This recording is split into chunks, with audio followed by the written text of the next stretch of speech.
Labag sa konstitusyon, itong ibinabang hatol ng Korte Suprema kaugnay ng impeachment complaint kay Vice President Sara Duterte.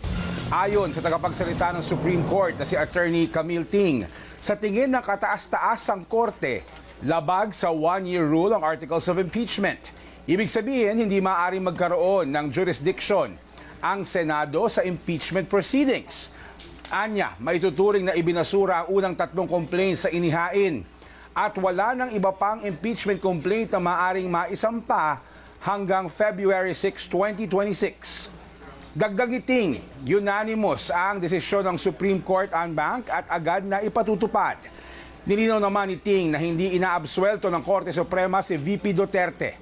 Paliwanag niya ang basihan lamang ng pagdedeklarang null and void ang Articles of Impeachment ay ang one-year rule laban sa ika-4 na impeachment complaint na ipinasa ng Kamara sa Senado.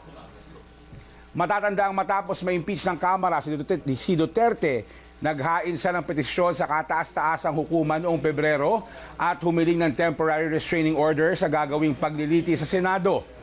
Antabayanan pong iba pang detalye sa breaking news na yan. Maya-maya po lamang sa TV Patrol, 6:30 ng gabi.